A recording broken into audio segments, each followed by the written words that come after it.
Hello, my darlings, and welcome back to Radio Wasteland. I'm your host, Chauncey Haworth, with my sidekick, Sean. Hello. Hello, Sean. How are you doing this week? Pretty good. I'm excited for this show tonight. All right. I am. Yeah. Well, a few weeks ago, we were talking about, how ghosts are the big one, right? Right. Along with UFOs. Absolutely. And that's really true. That's, who doesn't have a sighting of a UFO?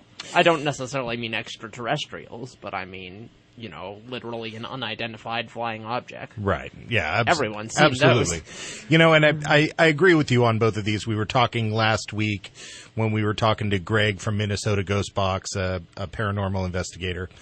And he was a very nuts and bolts investigator, all about sort of getting the information and seeing what he can learn from that. And our guest tonight, Ryan Sprague, from Somewhere in the Skies, is very much the same.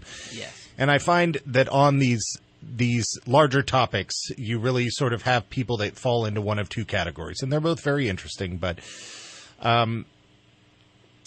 one category is that they have all the answers. Right. They have a framework and all the evidence fits. And we're wondering where those answers came from. and sometimes we find the sources to be a little questionable, especially as a skeptic, as I am. I listen. Of course, I want to know the story. I want to learn. But then you have those guys that I really feel are a little more down the lines of who I am, and that is that they're just asking the questions and collecting the answers and seeing if they can extrapolate anything from that data.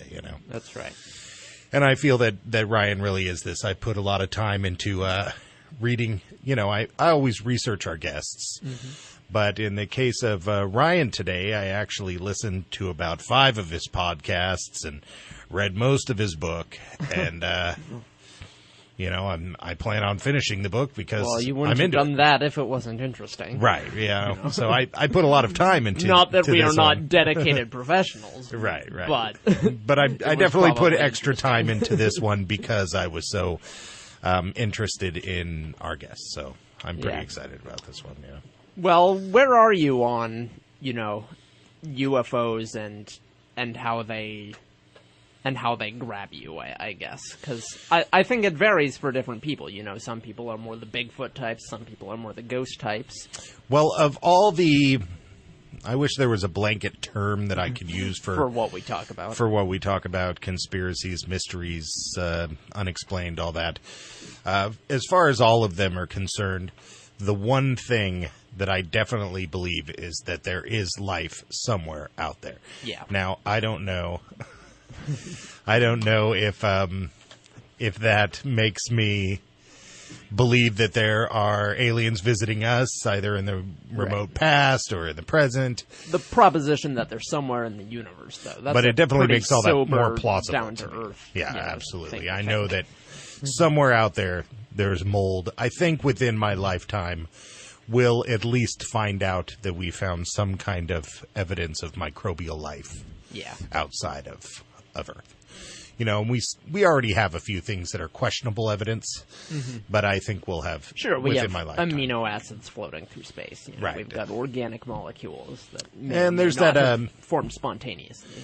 Yeah, there's that meteorite that they think might have fossilized bacteria in it, but it's smaller than any bacteria on Earth, so they're not entirely sure, but they think it might have come from Mars. And these aren't even conspiracy that if you've things. read the Andromeda strain. Yeah, totally.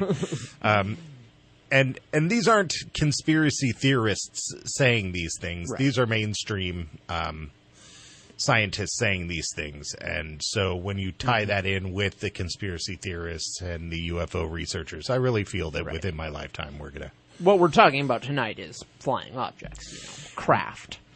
Created by intelligent beings of some. Now, the part I get a little iffy, and I'm curious to see how Ryan feels about these things. The part I get a little iffy is when we start to get into abductions and different species of alien, and when we start to get into what their agendas are and stuff like that. I start to... Those explanations almost always involve a massive cover-up story, which is the part that I find harder to swallow. Right, and they involve unnamed sources or some sort of Exactly. telepathic communications to the, to the Crab Nebula or something. I mean, we've talked to psychics on the show. That's not... Yeah. and that's always been a question for me for psychics. Like, we had the one psychic, Right, Suzanne who Freed. said, "Oh yes, we definitely pick up aliens." Yeah, and I thought that was really interesting, and because that's always been a question of mine. It's like, well, I mean, if you thought you were being really clever and subverting her whole thing, and Right, you're like, right. "Oh no, there are aliens." Yeah, if you can reach into the ether and get my grandfather, why can't you reach out there and get Snorlax from whatever, From Beetlejuice Yeah, or something, yeah. So I don't know, but I do know that Ryan, from everything that I've covered, is a very down to earth researcher. Somebody who really doesn't Serious pretend about to the facts. know facts that he can't verify, and is really just kind of collecting stories, finding correlations, and I really kind of appreciate that in what he's doing. Yeah. That's something I've noticed a lot. Whenever I read UFO theories, it always fits into, like, the specific political framework of the person who's proposing it. I read this book once, this very environmentally conscious guy writing about how, the Bush administration is hiding these aliens so that, we have to keep consuming oil. Right. And then some other guy saying, no, these other administrations are hiding this alien. And they coincidentally have orange skin, and it's crazy. Right, but you Right. see what I'm saying. It's I do. always... And that falls into the kind of they have all the answers people, Well, that's why I always kind of appreciated the ancient alien research, is that none of that had anything to do with anything other than looking into antiquity and seeing what we had there, and it had very little to do with political agenda or personal agenda, Yeah. Although arguably it could be said that the agenda is to sell books, I mean. But that's different. Right. But, everybody's got to make a living. All right, so you're listening to Radio Wasteland. Our guest tonight is Ryan Sprague, UFO researcher and author and host of the podcast Somewhere in the Skies. You're listening to Radio Wasteland. We'll be back in a few. Army officers say the missile found sometime last week has been inspected at Roswell, New Mexico. All right, welcome back to Radio Wasteland with our guest, Ryan Sprague. Ryan, are you there with us? Yes, I am. Am I pronouncing your last name correctly, Ryan? You could not have said it better, my man. All right. I appreciate that. I was calling you something else, which I won't say to confuse anybody, but when I started listening to your podcast is when I caught the pronunciation, and I'm all, oh no. It's Prague with an S, so I appreciate it. All right. So I have to say that I research all of my guests, and I enjoy doing it. But when I started researching you, I have to say that I have committed a good 10 hours, 12 hours into your stuff, all of your podcasts. I listened to about 5 of them. I got about 5 in, and I got probably about 3/4 of the way through your book before this happened, and I'm sure I will finish it up when we're done. I really appreciate the way that you do this. You have a view that I feel that I identify with. I find that I'm a little bit skeptical. As cheesy as it is, I always say that I'm like Fox Mulder, that I want to believe, but I don't actually believe, but I really want to, and I want people to tell me their stories that will help me to believe, and I find that you seem to be coming from somewhat of the same angle. Oh, absolutely, man. I think that's a wonderful point. I mean, that poster is so iconic in pop culture that I want to believe, Right. Rather than I do believe. And I think that's the question we continue asking ourselves every day when dealing with all these topics, UFOs or any of the other stuff you cover on your show as well, is that need and that want to believe in something. And I think that this mystery of UFOs is one of the biggest, but also one of the messiest as well. So I appreciate that you took the time to check out my work. And just like you guys, I'm trying to find answers. And whether I like those answers or not, I think that's what's most important too. Yeah, well, I would say that, I appreciate that, but I think we're coming from a little bit more of an angle of, entertainment journalism where we like to have guests on and then learn about them and move to another guest, maybe another topic. But man, when I was listening to you, especially your initial show with Dolan, is his last name? Yes, Richard Dolan. Richard yes. Dolan, man, you guys were on it with the facts right off the tops of your guys' heads. You are definitely deeper into this specific topic than I am, but still with a very skeptical, questioning mind. How did you get started doing in this? You had an experience when you were younger? I did, yes. I mean, my skepticism was, it was challenged pretty early in my life. I was 12 years old. I had a UFO sighting. I was fishing in upstate New York, right near the border of Canada. I was, like I said, 12 years old. I'm listening to Green Day on my headphones. It's pitch black out. I'm fishing. The typical 12-year-old experience. Exactly, man. You remember 12. Yeah. And I remember I'm reeling my line in, and I see this reflection of 3 white lights in the water. So, naturally I look up, and I'd say maybe, I was 12. I can't remember specifically, but maybe like 200-300 feet up, I see this triangular formation, the white lights, and then this sort of red hazy sphere in the center, kind of, what we know now is the triangular UFO, very prototypical. I couldn't see any structure, I couldn't see any mechanism to it. I could only see the lights, but I also couldn't see any of the stars behind the formation. So, I'm freaking out at this point. I ripped my headphones off. I'm yelling for my dad to come outside, and this thing is just floating over the water silently. And I remember feeling like this, almost like a low vibration. Like if you're at a rock concert, you can feel that bass just like inside your organs, And my dad eventually came out. He saw the thing as it floated off towards the Canadian border.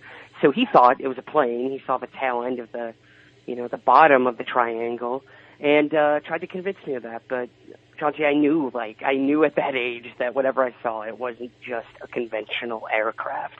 And I became obsessed after that, man. I was scared. That turned to obsession, and I've been looking at this topic ever since. Right. Well, you definitely put time into it. I'm really kind of amazed at the amount of time that you've been able to put into it and dig into it. You seem to be, like a very nuts and bolts researcher is what I keep referring to the people as who collect the data and sort of try to put the data together to find correlations, as opposed to people who take other people's opinions and run with them. You seem to be very nuts and bolts. And so when it came to your book Somewhere in the Skies, it seems to be mainly like interviews with people. It's like your experience and then a bunch of other people's experiences that people are able to sort of put together and try to understand. Did you reach out to all of these people? That's a great question. It is kind of the antithesis of nuts and bolts research, which I've been doing my whole life, is, like you said, gathering data and gathering, trying to find these correlations between the hard data. My book is very different. I'd sort of grown tired of hearing the same damn UFO cases over and over again, with no evidence, no proof, nothing I could hold in my hands. So when I decided to write the book, I kind of pushed that whole nuts and bolts thing aside, and I focused solely on the individual having the sighting or, the possible contact or abduction experience. I put a microscope on them and see how it affected their lives on every level, socially, psychologically, religiously, philosophically. What did they think happened to them? Not what did I think happened or what some quote-unquote UFO expert thought happened to them. What did they think happened? How did it change them? And that's sort of what I went with. And, I spoke to many face-to-face. I would travel to go meet these people. Others were through Skype video calls or phone calls. And I needed to see the reactions, the way they compose themselves when they're reliving or retelling these sightings or experiences. I'm first and foremost a playwright at heart here in New York City, and I always want to know what makes people tick. What dig deep into that human condition to see what makes them say the things they say and do the things they do. And that's always been my strength as a writer, and I wanted to bring that into the UFO field as well, because I don't know if it's ever been done on that level. So, yeah. Well, my partner in crime here, Sean, has a question for you. Yeah, well, I'm just wondering what you found in terms of, you know, you take these individual interesting experiences and you put them under a microscope and really try to analyze them. I'm wondering if you found correlations or commonalities or what popped out. That's what I was wondering. Absolutely. Were you surprised either by everything lining up, or were you surprised by how different they all were? Yeah. Oh, it was a mess. I mean, I am not going to... I can't wrap this in a bow, guys, you know, and maybe I thought that was possible when I started the project, as I think a lot of UFO researchers or cryptid researchers do. They think they'll find one answer for this stuff, but guys, that doesn't exist. It's just whatever, in my opinion, first of all, that doesn't happen. This mystery is too big. It's too complex. There's so much going on, and there's just so much to it. Everyone has their own, you know, when it comes to UFO sighting or experience, everyone has their own perception of that, you know, whatever their political beliefs are, their religious beliefs, their sociological beliefs, their scientific beliefs. That is going to affect what they saw and how they come forward with it. So, like I said, putting a microscope on them, I learned a lot about these people, and it was more about how it changed them, how it changed their belief system, how it shook things up, how the community perceived them afterwards, how their husband or their wife or their kid perceived them. That implication to these events is what I found most fascinating. You know, as a playwright, your number one thing is your character has to change by the end of the play. And again, that's kind of how I went into this, is how did this affect you? What did you learn from it? And what are you going to take forward with that? So again, no, I did not find any, you know, one source or one answer for it. It was messy. I'm still trying to figure out, and I can guarantee you there's going to be more books for sure. Did you find with the people that you were, so even in doing this radio show where, like I told you, we're a little more journalistic entertainment than we are hardcore research. But even in doing what we do, I find a lot of people, you know, raised eyebrows and a little bit of mockery at what I'm doing, or I tell them and they laugh and then they tell me how cool it is. But it starts with a laugh, you know.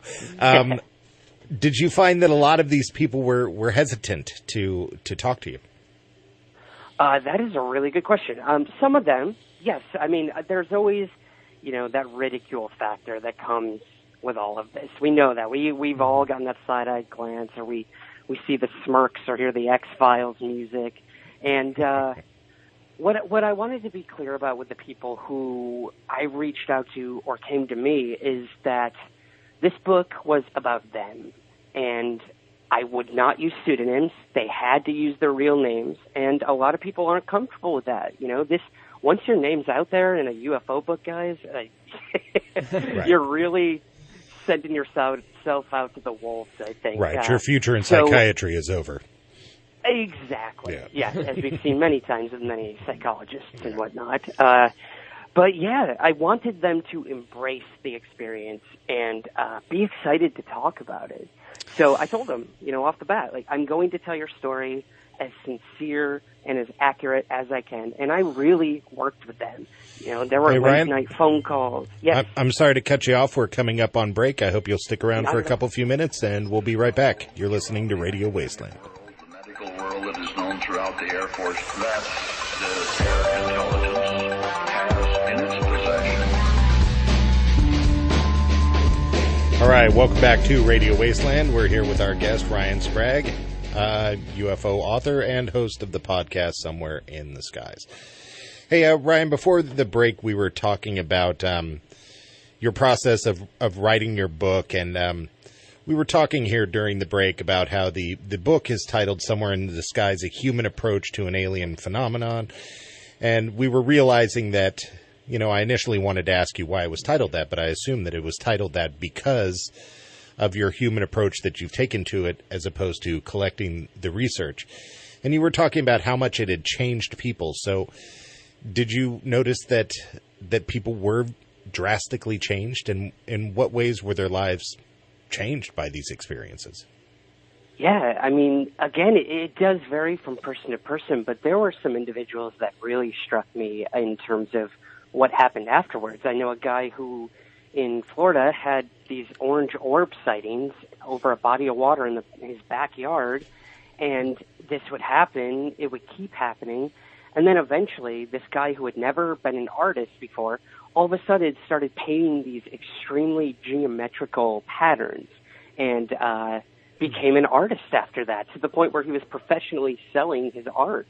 And it was almost as if something had been unlocked in his mind. Now, I'm not saying this is directly correlated to the event. I cannot prove that. I cannot say that. But it did come out of nowhere, and it did come directly after he had these experiences. Another gentleman. No, I get it. One implication is that it programmed him.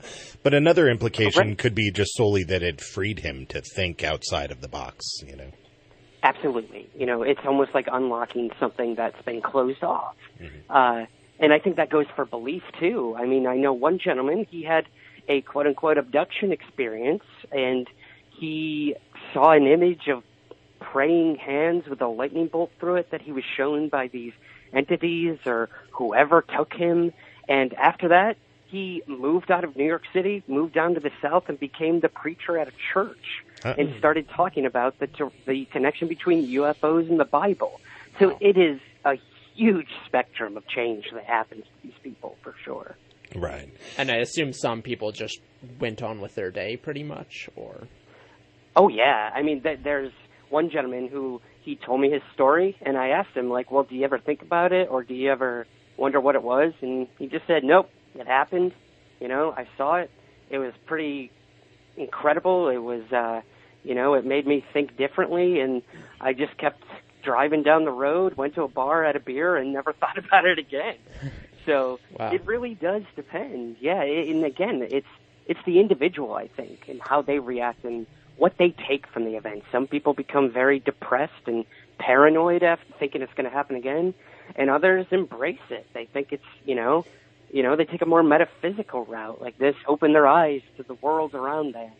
Right. They were given a message. So again, guys, it's messy, it's big, and I think we're only scratching the surface. Yeah, well, the movies, will have us believe that, you have your UFO sighting and all of a sudden you're building a volcano out of mashed potatoes. You're not able to focus. You've become, did you find anybody who's, I hate to get entertainment out of this, which is really what our conversation is for some people, but did you find anybody whose life was really kind of ruined by this experience? There was, that's a great question. I had one woman who had a triangular UFO sighting in Michigan with her two daughters. Similar to yours.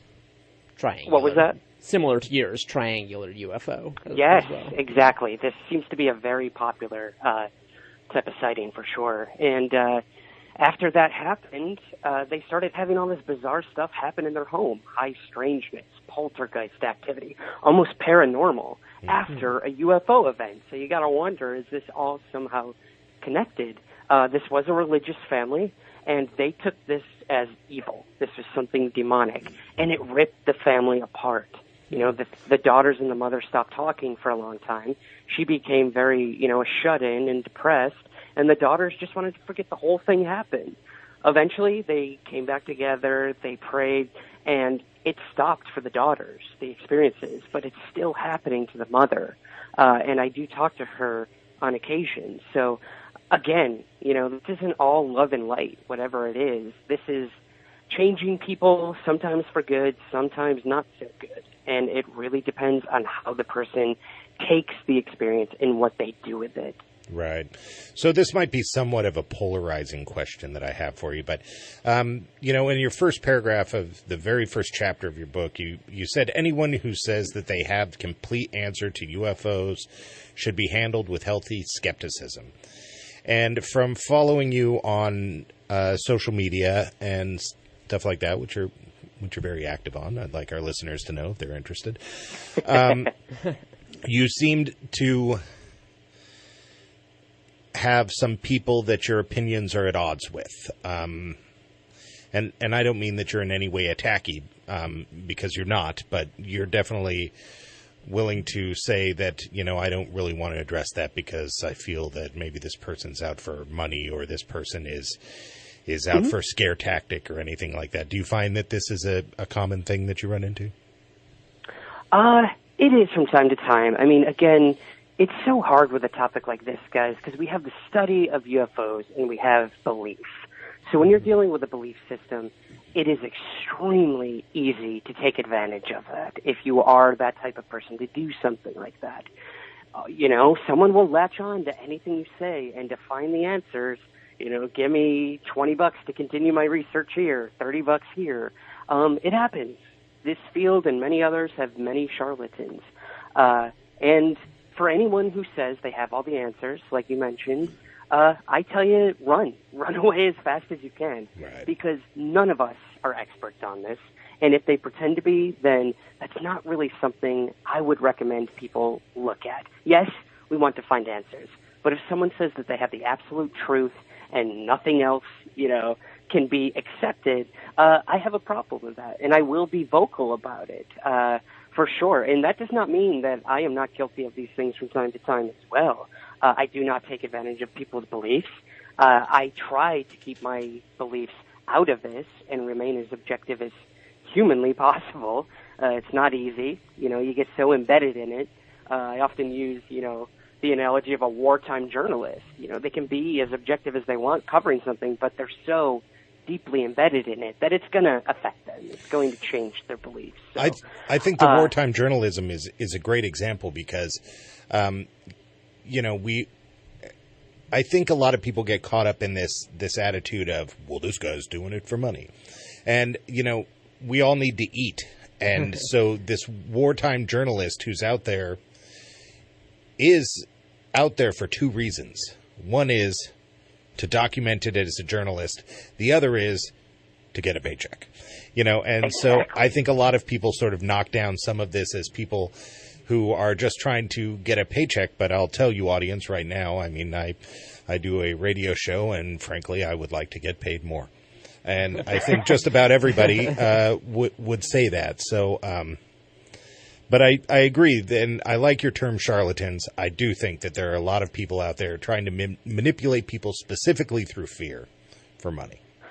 Yeah. Exactly. It is a fear tactic, and there's no easier way to make someone vulnerable than to scare them. But, I can agree with you, man. I'm not a millionaire off of this UFO thing. I'm lucky if I get anything off of the books I sell. And that all goes back to the money I spent to go out and visit these people and meet them and research and travel to go to conferences and stuff like that. Like, there is not money to be made in these fields unless you are some huge person out there with a New York Times bestseller or a major Hollywood movie. That's just not the way it is. Right. So most of us, we work quietly, we work underground, and we're just trying to find answers. Right. So this was kind of an extension off of my initial question there of running into people. So you do go to these conventions, and I assume maybe every once in a while you speak at them. I haven't caught any of that yet, but do you find yourself running into people who know that you disagree with them? How is that dealt with at these things, or is it? It's amazing what alcohol can do, guys. Yeah, it's a hell of a drug. It really is. Yeah. There's been times where I've had heated discussions, mostly over the internet. I am a product of my generation for sure, but you don't agree with these people, and I think that's good. I think that's healthy. There's a debate there. So if I go to a conference and I know for a fact that I don't agree with someone on something, I'm not going to out them in front of, 1,000, 2,000 people and say, you're wrong. No. Let them have their piece. Let them tell what they have to tell. And then come have a beer with me in the bar and let's discuss it. Right. That's when I think you get a lot of the real answers and the real facts about these things. We tend to self-edit at times, or we tend to play to a certain kind of crowd. And that's not always the best thing, but it happens every now and again. So I think when you really can get someone at their core and, with their guard down, that's when you're going to get the most interesting information. And look, I can disagree with people, but that doesn't mean I hate them. I think, in the world today we live in such extremes, and we forget that there is an in-between. So I think that goes for this topic as well. Nothing will do it like booze. We're coming up on our final break here, and we'll be back in just a few minutes with our guest, Ryan Sprague.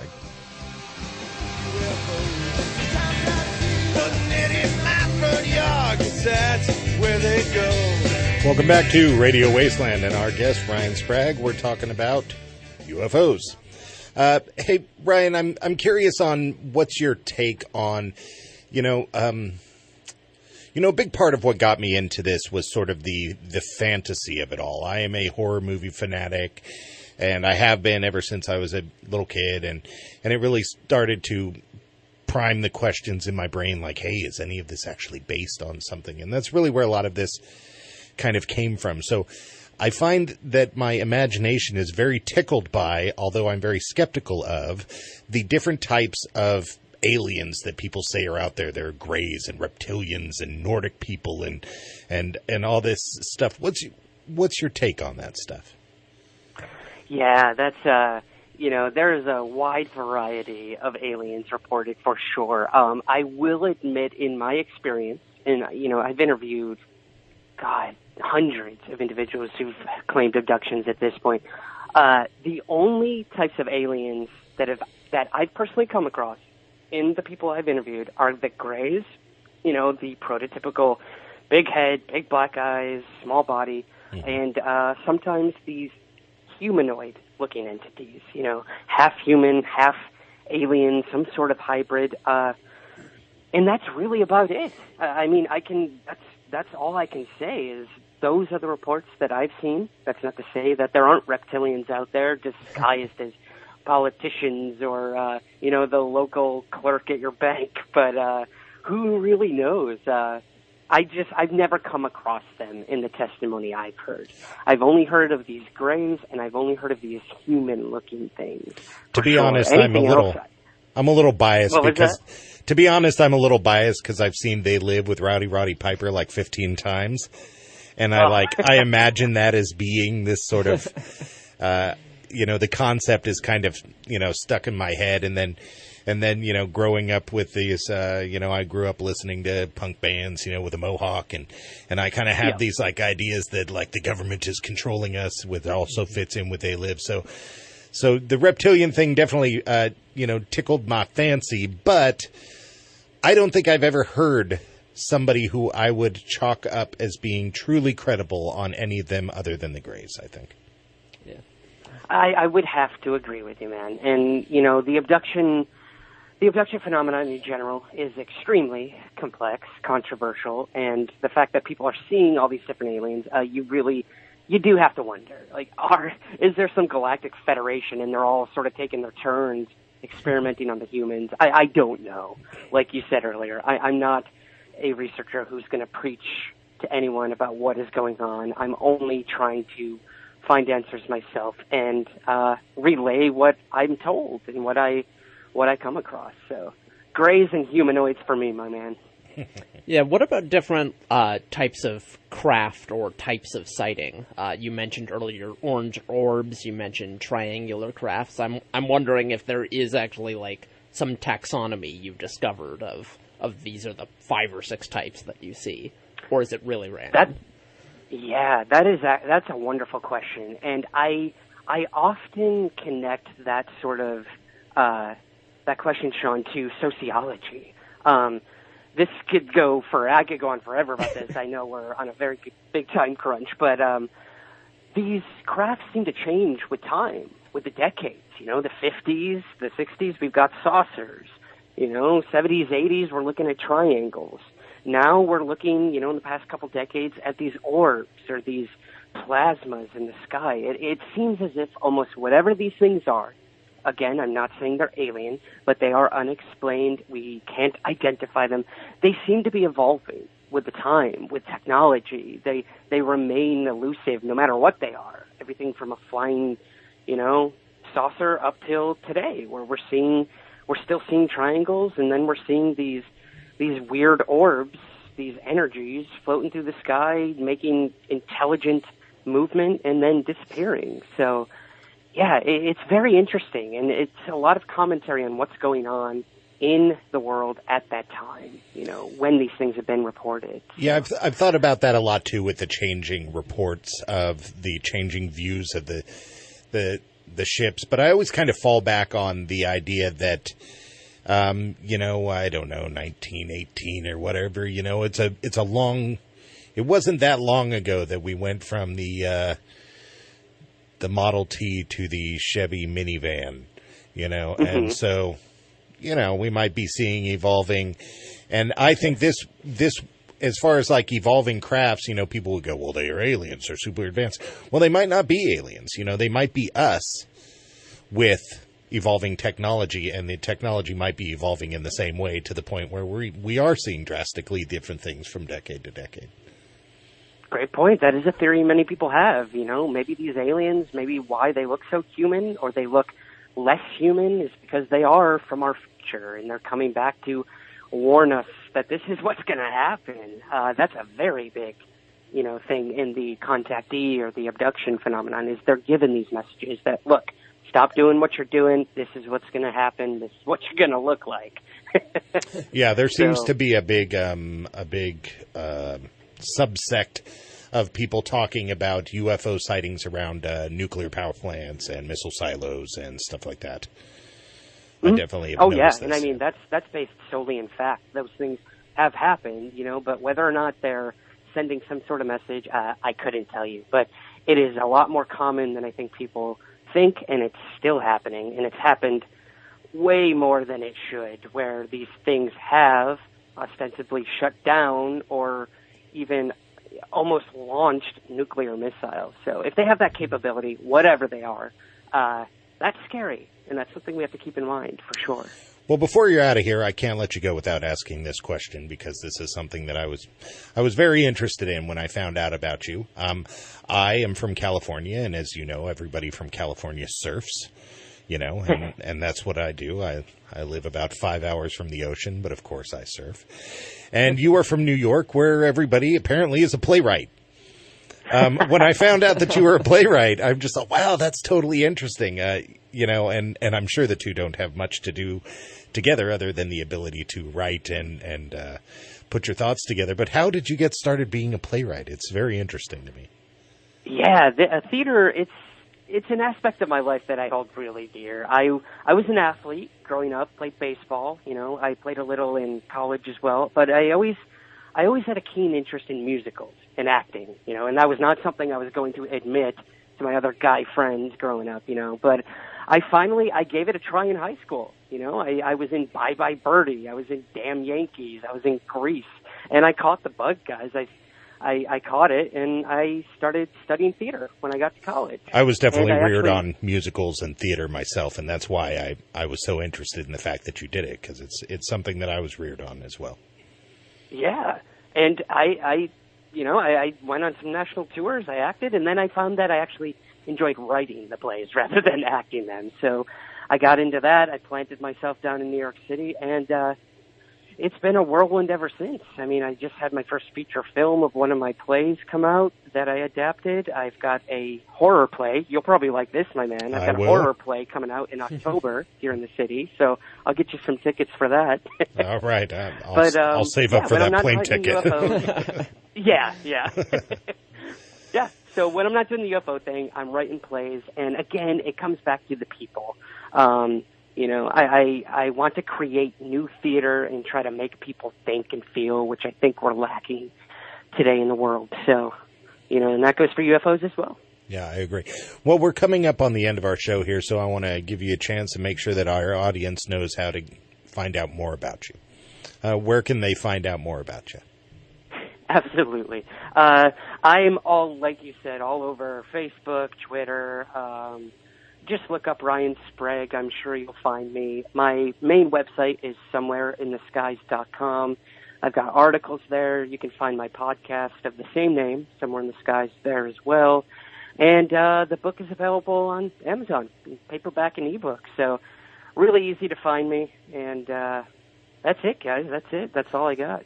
All right. Well, it's been really great having you on the show, and I really appreciate having you on. Like I said, I'm always happy to have a researcher that is down to earth. You know, don't get me wrong. I enjoy the guys who are telling me about things that are blowing my mind. But I also like to know that there are the people who are building the foundations of these things that something can be built on. And I definitely feel that you are one of those. Well, thanks, man. My mantra always is keep your feet on the ground, but always keep looking somewhere in the sky. So I think that's very, very good, and I know you're a good egg, and we're going to continue researching together, my man. All right, sounds good. You've been listening to Ryan Sprague on Radio Wasteland. Thank you very much for checking us out. My